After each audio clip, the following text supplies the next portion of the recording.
नमस्कार, नमो बुद्धाय, जय भीम, जय पेरियार। साथियों, आप सभी का जागो पंच में बहुत बहुत स्वागत। जागो पंच अंधविश्वास और पाखंड को आपके मन मस्तिष्क से मिटाने के लिए कटिबद्ध है।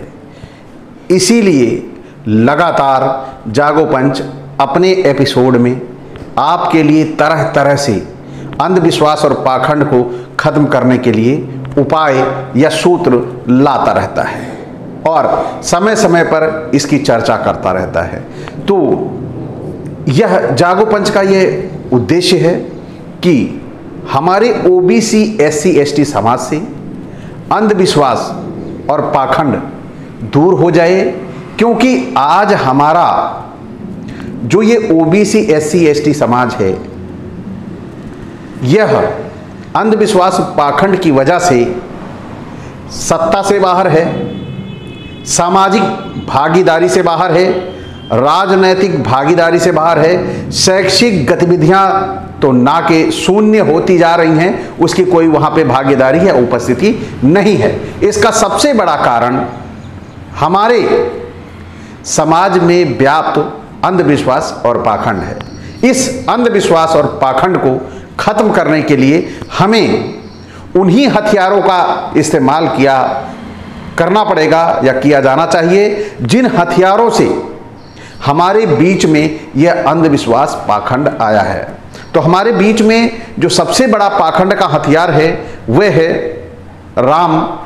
रामचरितमानस, सीता, हनुमान और वाल्मीकि की रामायण।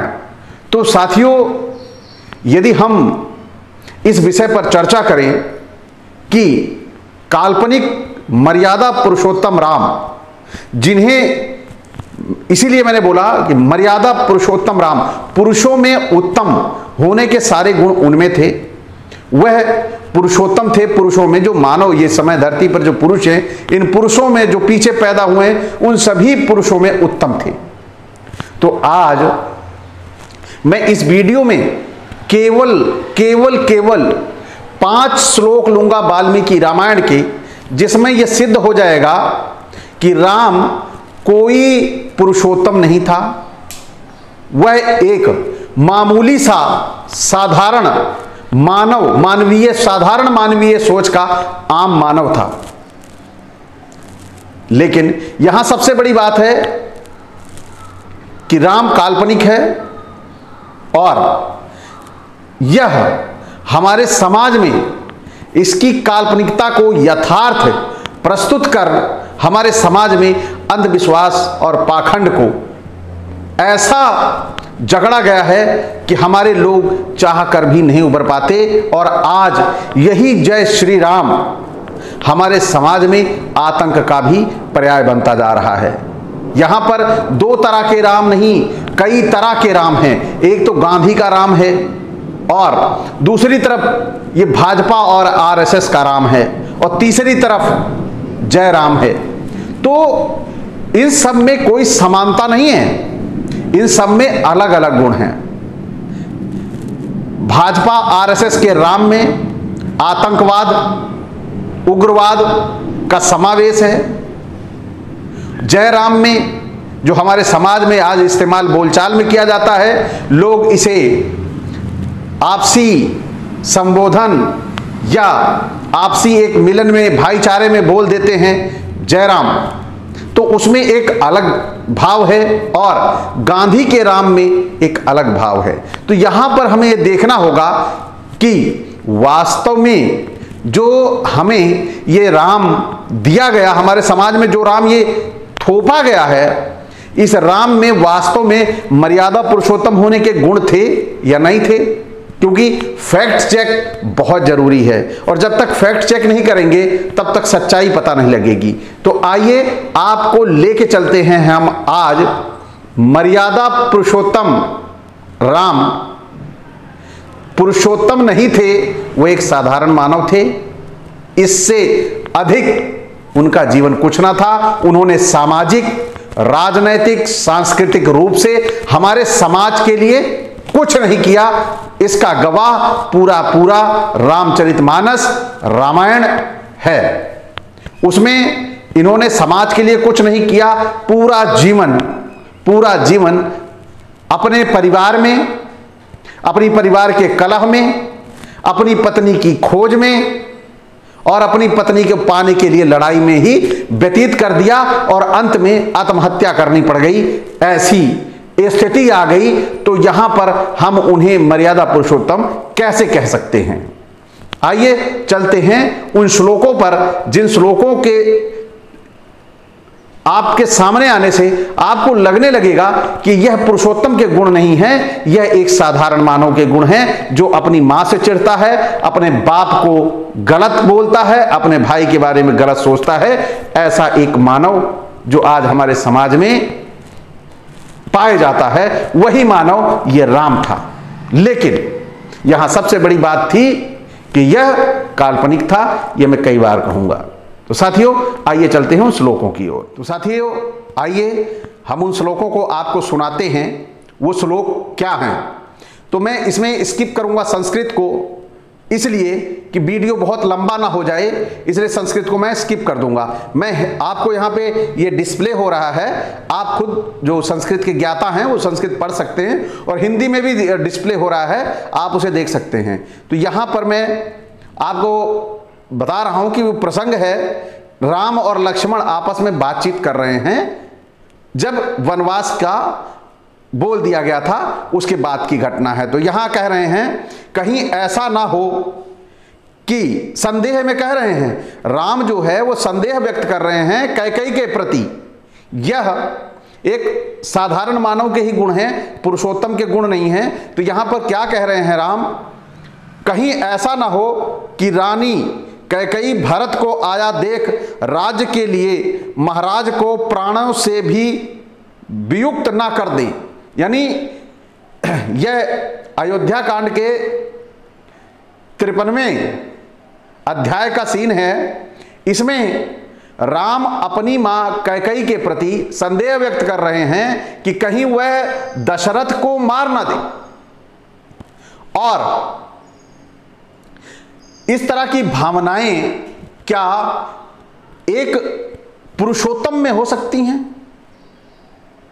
ये कतई ऐसी भावनाएं एक मर्यादा पुरुषोत्तम में नहीं हो सकती हैं। तो आगे आज चलते हैं दूसरे श्लोक पे। दूसरा श्लोक क्या कहता है? महाराज का कोई रक्षक ना होने के कारण वे इस समय अनाथ हैं, बूढ़े हैं और उन्हें मेरे वियोग का सामना करना पड़ा है। उनकी कामना मन में ही रह गई तथा वे कैकेयी के वश में पड़ गए हैं। ऐसी दशा में वे बेचारे अपनी रक्षा के लिए क्या करेंगे? एक असहाय बेटा जो मर्यादा पुरुषोत्तम है, ईश्वर है, वह ईश्वर, वह सर्वज्ञाता, जिसने पूरा वो विधान रचा हुआ है, वो प्लानिंग करके ये काम किया हुआ है, वह कैसे संदेह व्यक्त कर रहा है अपने बाप के प्रति कि मेरा बाप अकेला हो गया है? वह कैसे अब जीवन यापन करेगा, कैसे वो रहेगा? और दूसरी तरफ ये भी अभिव्यक्ति अपनी कर रहा है कि वह कैकेयी जो है मेरे पिता को प्राणों से विमुक्त कर सकती है, वो मार सकती है, हत्या कर सकती है। ऐसा, क्योंकि विमुक्त कर देना ये भाषा हमारे आम लोगों के बीच में नहीं समझ में आती। जो आम भाषा है वो विमुक्त का मतलब है वो छोड़ना, उनके साथ रहना, ऐसे समझ सकती है। लेकिन यहाँ जो भाव दिए गए हैं, भावों को समझने का प्रयास करिए। यहाँ भाव है प्राणों से उनको मुक्त करना, विमुक्त करना, ऐसे भाव यहाँ पर दिए गए हैं। तो आप सभी मर्यादा पुरुषोत्तम की इस सोच से कहां तक इत्तेफाक रखते हैं कि यह मर्यादा पुरुषोत्तम के गुण हैं? और अगर नहीं है तो आज हमारे समाज में कौन है वो धूर्त जिसने हमारे समाज में इसे थोपने का काम किया और जबरन एक अमर्यादित पुरुष को मर्यादा पुरुषोत्तम राम बना के पुजवा दिया, उसकी पूजा करा दी। आइए आगे चलते हैं। इसमें कह रहे हैं सच है जो अर्थ और धर्म का परित्याग करके, यहां पे देखिए राम अपने पिता को भी नहीं बख्श रहे हैं। यानी एक तरफ तो वो पिता के प्रति चिंतित हैं, दूसरी तरफ अपने पिता के बारे में इनकी सोच क्या है, यहां भी आइए यही सब श्लोक हैं रामचरितमानस में। तुलसी ने पूरा का पूरा छिपा लिया है और वाल्मीकि रामायण में छिपाने का प्रयास किया गया है। जो इसका हिंदी रूपांतर है उसमें संदेह है, क्योंकि संस्कृत में लिखा कुछ और है। संस्कृत में लिखा जाता है मांस और हिंदी में उसे बोला जाता है रजोचित भोजन, तो यहां पर फर्क हो जाता है। तो ये संस्कृत का जो अनुवाद करने वाले लोग हैं, इन्होंने भी अपनी भाषा को मिला के उस संस्कृत के श्लोक पे पर्दा डालने का काम किया है, लेकिन संस्कृत के श्लोकों को हटा नहीं पाए हैं। कुछ को हटाया है लेकिन पूरे भी नहीं हटा पाए हैं। तो यहां पर क्या कह रहे हैं राम लक्ष्मण से अपने पिता के बारे में, ये थोड़ा देखिए। सच है जो अर्थ और धर्म का परित्याग करके केवल काम का अनुसरण करता है, वह उसी प्रकार शीघ्र ही आपत्ति में पड़ जाता है, जैसे इस समय महाराज दशरथ पड़े हुए हैं। यहां पर दशरथ किस प्रकार आपत्ति में पड़े हुए हैं कि वह काम लोभ, अर्थ में काम में लोभ है, यानी कैकेयी के प्रति प्रेम में उनका लोभ है, अर्थ यानी राज्य के बारे में लोभ है। और आप समझ सकते हैं जो ये लोभी होते हैं, ये कामी होते हैं, वह कैसे अपनी दुर्गति को प्राप्त करते हैं, यह स्पष्ट राम ने यहां पे कहा है।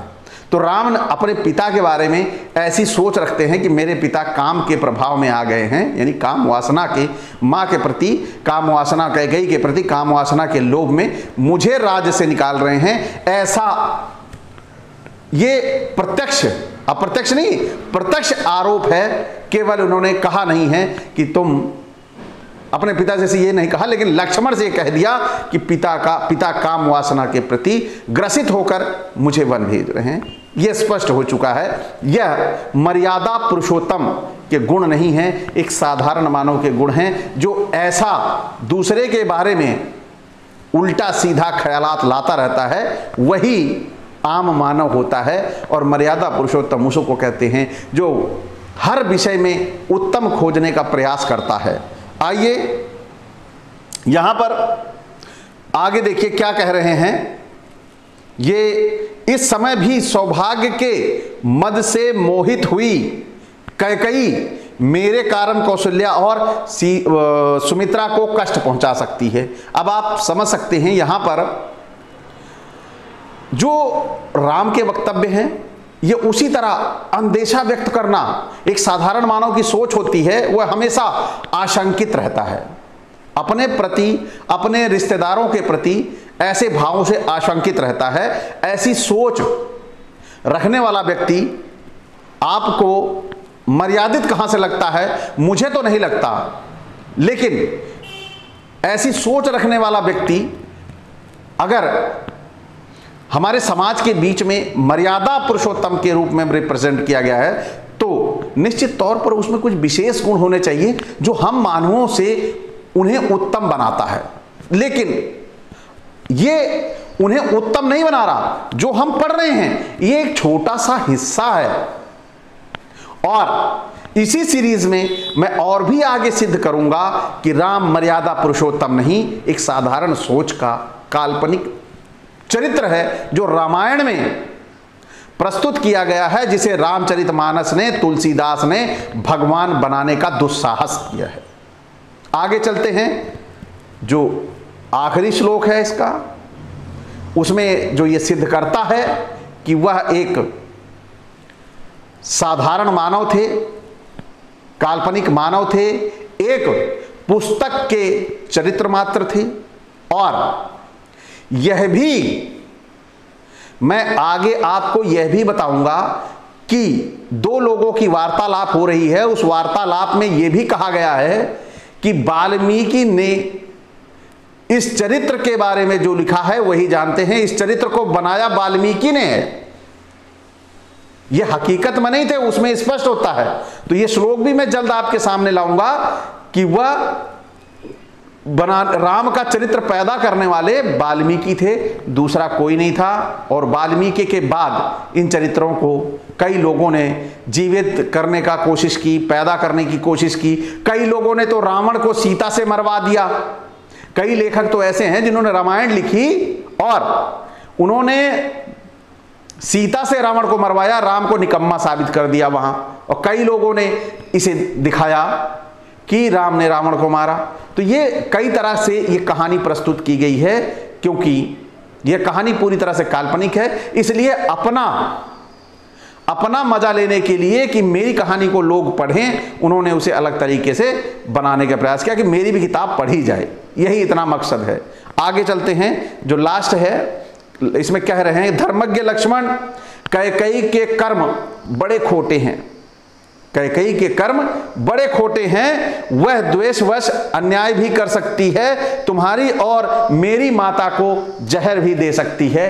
ये सोच है इस मर्यादा पुरुषोत्तम राम की, उस मर्यादा पुरुषोत्तम राम की कि जिसने धरती पर पैदा होकर समाज में यह आदर्श प्रस्तुत काम करने का काम किया कि पुरुषों को ऐसे होना चाहिए।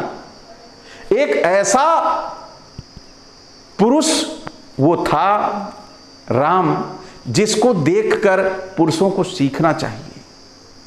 क्या यहां पर जो सीख रहे हैं, बता रहे हैं कि कैकेयी हमारी मां और तुम्हारी मां को जहर भी दे सकती है, ऐसी सोच हम सभी को रखनी चाहिए। जब आपको पता है कि आपके पिता के 3 रानियां हैं और आपके पिता ने वचन दिया था, ये सारी घटनाएं आपको पता है, और उसके बाद भी आपने राजसी लिप्सा रखे रही कि आप राजा बनना ही चाहते थे, तो ये आपका अवगुण था, ये आपका दोष था। आपके पिता आपको जबरन राजा बनाना चाहते थे, भरत को यहां से ननिहाल भेज के।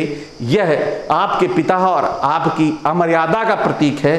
तो आप कहां से मर्यादा पुरुषोत्तम राम हुए? यही हमारे समाज को समझना होगा कि यह केवल एक फिल्म भर मात्र है।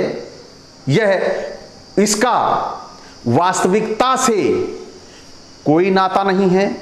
केवल ये चंद लोग जो बाहर से आए, उन्होंने आपको मानसिक दास बनाने के लिए ऐसे चरित्रों को पैदा करके आपके बीच में अपनी उपस्थिति इस तरह दर्ज कराई कि आज उनके बिना आप अपने आप को पंगु महसूस करते हैं, आप अपने को अपाहिज महसूस करते हैं। वह कैसे कि आप बिना भगवान के इस सृष्टि का निर्माण नहीं मानते, और बिना उनके आप अपने बच्चे का नाम नहीं रखते, बिना उनके आप पूजा नहीं कर पाते, बिना उनके आप पूजा कर नहीं सकते, हवन यज्ञ कर नहीं सकते, बिना उनके आप अपने घर बनाए हुए घर में प्रवेश नहीं कर सकते। तो इस तरह आप अपने आप को पंगु महसूस करते हैं। आप में इतनी क्षमताएं बिल्ड नहीं कर सकते अपने अंदर कि ये सारे काम आप स्वयं कर लें। जब आप ये कर नहीं सकते तो आप एक अपाहिज की तरह अपना जीवन जी रहे हैं और धूर्त ईश्वर के चक्कर में अपना जीवन नष्ट कर रहे हैं। और जागो पंच का यही उद्देश्य है कि वह आपके मन मस्तिष्क में इस विकलांगता और अपाहिजता को खत्म करना और आपको एक संपूर्ण, उत्तम और मजबूत मानव बनाना, जिससे मानवता की रक्षा हो सके। न हम जातिगत भेदभाव में उलझें, न धर्मगत चौंचलों में उलझें। यही जागो पंच का उद्देश्य है। आज का वीडियो आपको कैसा लगा? जिन साथियों को अच्छा लगा वो लाइक करें, और जो हमारे नए साथी आए हैं वे सब्सक्राइब कर लें और बेल आइकन की घंटी दबा लें, जिससे हमारा वीडियो आप तक त्वरित गति से पहुंच जाए। तो इसी के साथ आप जुड़े रहिए, बने रहिए जागो पंच के साथ। जागो पंच नित्य नए इसी तरह के वीडियो लेके आता रहेगा, जो अंधविश्वास और पाखंड पर कुठाराघात करता रहेगा। तो साथियों, इसी के साथ विदा चाहूंगा। नमस्कार।